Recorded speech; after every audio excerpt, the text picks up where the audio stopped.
Shalom, shalom, excellent peuple de Dieu de partout dans le monde. C'est encore moi, votre serviteur, le révérend Paul Richard Pandi. Bienvenue à votre émission Délivrance profonde. C'est une émission où nous prenons un sujet par rapport à la délivrance et nous décortiquons. Alors merci de vous abonner si vous ne l'avez pas fait, de partager, de liker et de commenter. Par des petits commentaires, amen, c'est édifiant. Que Dieu te bénisse, homme de Dieu. Allez de l'avant. J'ai été béni. Voilà, gloire au Seigneur. Ce soir ou ce matin, tout dépendant de l'heure à laquelle vous allez nous suivre, nous allons parler sur un sujet très important. 7 signes de visitation angélique. Comment savoir qu'un ange est en train de te visiter? Prions pour commencer. Seigneur, nous sommes à tes pieds. Nous voulons être enseignés par toi. Il est écrit, ils seront tous enseignés de Dieu. Enseigne-nous ta parole. Révèle-nous tes mystères. Que l'homme disparaisse et que toi tu sois vu. Au nom de Jésus-Christ. Amen.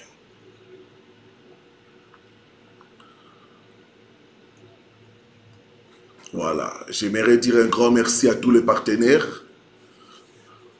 C'est grâce à votre soutien que nous faisons de telles émissions et d'autres programmes. Alors je vais t'inviter, toi qui n'es pas encore partenaire, à le devenir pour que cette émission puisse atteindre beaucoup de gens afin que des multitudes puissent être bénies par ce travail.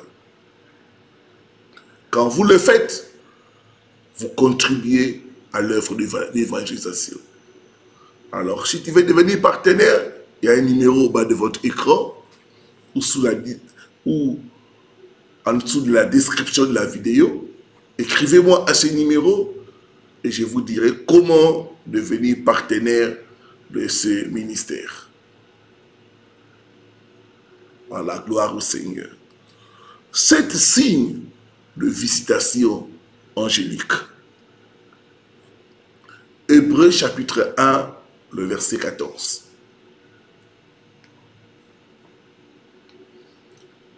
Lisons dans la parole du Seigneur. Ne sont-ils pas tous des esprits au service de Dieu, envoyés pour exercer un ministère en faveur de ceux qui doivent hériter du salut? Les anges sont des esprits au service de Dieu pour exercer un ministère en notre faveur. En d'autres termes, les anges sont à notre service. Ils sont nos hôtes invisibles. Ils sont là pour notre protection.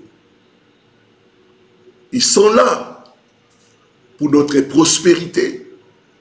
Ils sont là aussi pour nous apporter des révélations. Ils sont là aussi pour combattre à notre faveur. Mais comment reconnaître leur visitation?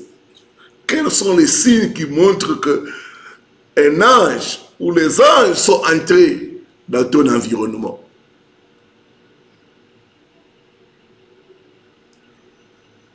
Voici 7 signes pour savoir une présence ou une visitation angélique. 1. La sensation de chaleur inhabituelle. Dans Hébreux 1, le verset 7, on dit que les anges sont des flammes de feu. Et souvent, lorsque nous sommes en prière, dans l'adoration, nous commençons à ressentir une chaleur inhabituelle. C'est les signes que tu es visité par les anges. Chaleur inhabituelle lors de la prière.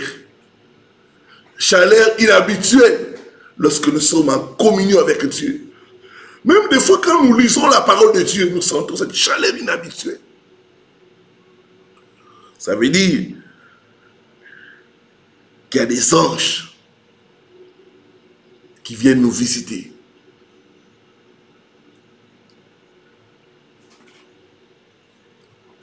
Et souvent, quand vous sentez une chaleur inhabituelle, il ne faut pas arrêter, il faut continuer dans la prière, dans l'adoration et même dans la méditation de la parole de Dieu. Deuxième signe de leur présence, c'est ce que j'appelle la chair de poule. Ils sont des esprits et quand ils entrent dans notre atmosphère, notre corps réagit. Des fois, les cheveux peuvent se dresser. Des fois, on a des sensations de picotement.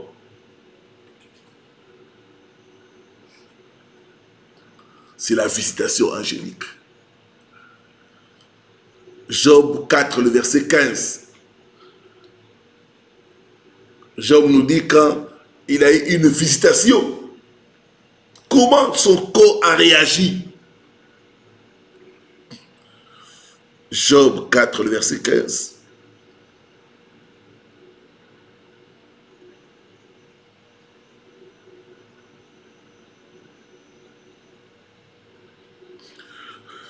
Je fus saisi de frayeur et d'épouvante, et tous mes os tremblèrent.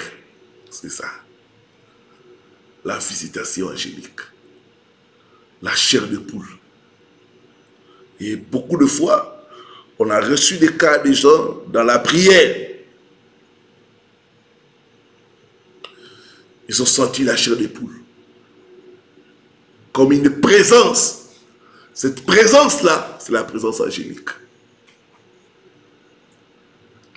Troisièmement, une lumière éclatante ou rayonnante. Les anges sont des créatures de lumière. Quand ils entrent dans notre lieu, il y a la lumière. C'est pourquoi des fois quand vous êtes en train de prier, d'adorer, même de lire la parole de Dieu, vous avez les yeux fermés, mais vous voyez une forte lumière. Des fois, on a même tendance à ouvrir les yeux, mais on sent une lumière éclatante. Ça, c'est la présence angélique. Beaucoup de fois, j'ai senti ça lors des temps forts de prière, de jeûne. Et quand tu sens cette lumière éclatante, cette lumière rayonnante, il ne faut pas s'arrêter, il faut continuer à prier. Il faut continuer à adorer. Il faut continuer à méditer. Donc c'est un bon signe de visitation angélique. Quatrième signe de visitation angélique, c'est un vent léger ou doux. Des fois, vous pouvez ressentir autour de soi un vent léger, comme quelqu'un qui a soufflé. Tu regardes à gauche, à droite. Sur le plan naturel, il n'y a aucune raison que tu puisses sentir ces vents-là. D'autres peuvent même être à une maison hermétiquement fermée, mais ils sentent ces vents doux et légers. C'est la présence angélique. Rappelez-vous, la Bible dit, il a fait de vent ses messagers. Or, les anges sont les messagers de Dieu. Quand vous ressentez le vent, sans cause réelle, sans cause naturelle, sachez que c'est la présence angélique. D'autres peuvent sentir même comme si on soufflait sur eux.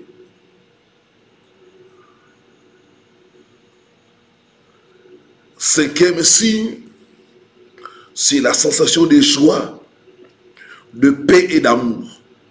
Quand on est dans la prière, tout à coup vous vous sentez comme une joie indescriptible. Des fois vous pouvez être là, dans les inquiétudes, mais vous sentez une paix silence, tout entonnement vous envahit. Ça, c'est la visitation angélique.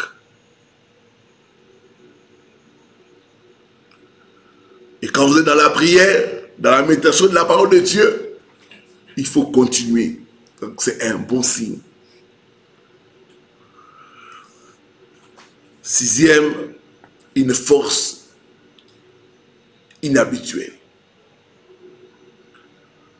Cela se produit généralement quand on est en prière. On se sent fortifié. On se sent revigoré. C'est la présence angélique.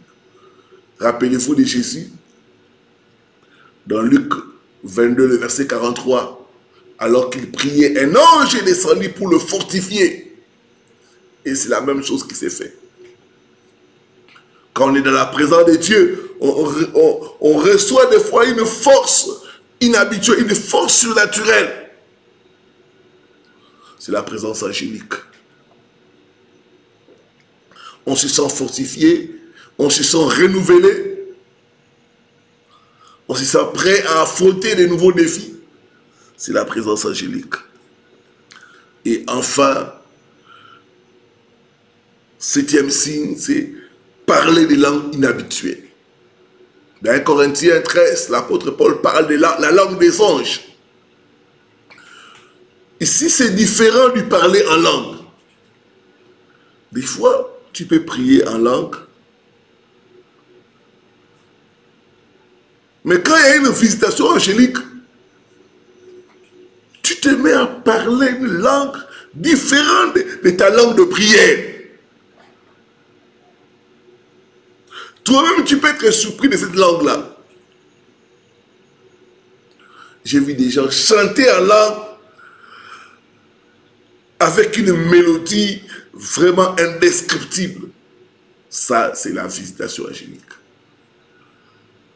Sous forme de parler en langue inhabituelle, sous forme de chant en langue inhabituelle, c'est la présence angélique.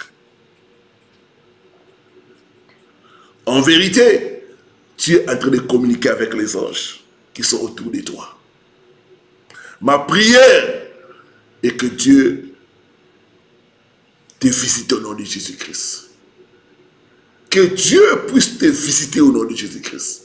Ma prière est que tu puisses savoir quand est-ce que les saints de Dieu te visitent et que tu ne sois pas dans la distraction. Voilà, que Dieu te bénisse au nom de Jésus-Christ.